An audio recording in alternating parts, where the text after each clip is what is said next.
Hey James, how we know every game is not going to look perfect or artistic out there, but in terms of learning different ways and figuring out different ways to win, how big is it as a team to gut this one out? Huge for us. We didn't have the best scoring night offensively. Defensively, we just stuck with it. Made it very, very difficult for them.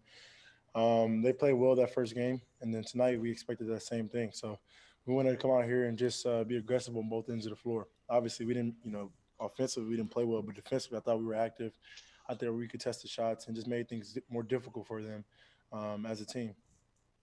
We're talking last game about the game within the game and that balance between facilitating and then being aggressive and looking for your shot.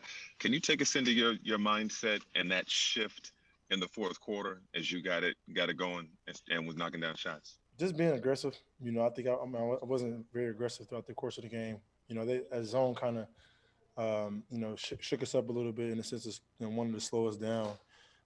So they went man a few possessions, and I got loose a little bit. So my teammates give me confidence to shoot the basketball, be aggressive, and that's it. Malika Andrews with ESPN. James, after last game, you said that it's almost a luxury that you don't have to shoot to win games anymore. Does that help you at all mentally when you do want to then turn that on because you don't necessarily have to, you have help? Yeah, but then it's the other way as well in the sense of I got to still be aggressive. I still got to look at the rim and shoot my shot and get to the rim and get into the paint and create shots for my teammates. So, I'm figuring it out. It's only been 5 games, and that's what we have a long season for. So, once we all find that balance, our team we will be way better. But it's still early. We're just trying to, as we learn, we're trying to rack up as many wins as we can. So, it's a great feeling when you can do both. Greg Logan with Newsday. James, you said you've been focused on playmaking, and that's been clear so far.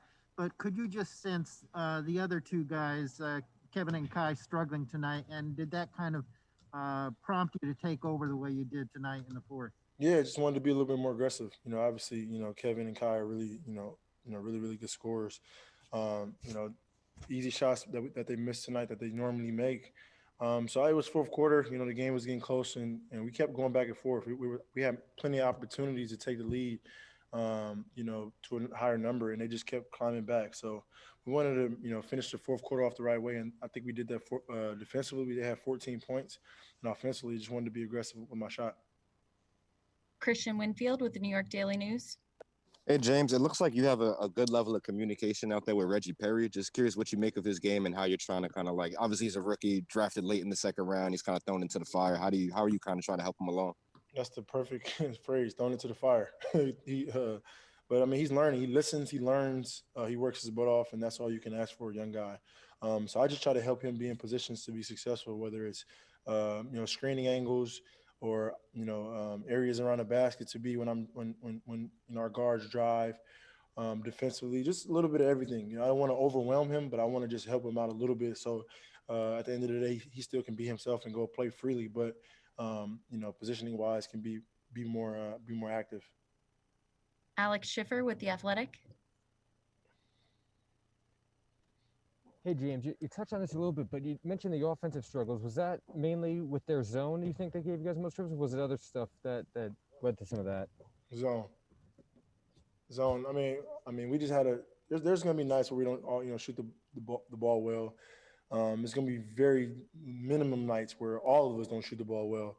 But that zone, and Cleveland did it. We see Miami do it because teams are going to try to slow us down as much as they can.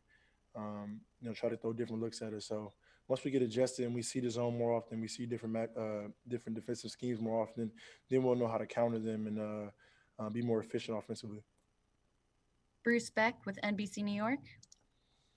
James, you made it clear to us from day one that you are here to win. That's the goal. That's the number one priority. Are you enjoying the challenge of trying to figure out what you need to do to help this team win the most? Yes, that's the best part of it. That's the best part of it is to, I was in a role for 8 years, controlling the ball, dominating the ball. Now it's a different experience for me, but it's still great. It's still basketball at the end of the day, and I'm lucky to be able to do more than just one thing on the basketball court. So, it's fun. It's like I said before, it's a game within the game. You got to pick and choose when to be aggressive, when to get your shooters going, when to let Katie and Kyrie get going. And once we get a rhythm in that flow and we kind of start to feel each other out more, it'll be a lot easier for us, and our team will have a lot more flowing throughout the course of the game. Right now, we're trying to find it, and we show really good glimpses of it, but it'll be more consistent. Brian Lewis with the New York Post. James, following up on that, was that a conversation during the game that you had with KD or Kyrie? Steve said he did not have that conversation with you. Did you have that conversation with them saying, hey, be aggressive, attack, maybe my shot's not here, No. you get yours? No. No. You can't predict what happens throughout the course of the game, So I just, see the game, take it possession by possession, and use my communication as best as I can. Thanks for watching ESPN on YouTube. For live streaming sports and premium content, subscribe to ESPN Plus.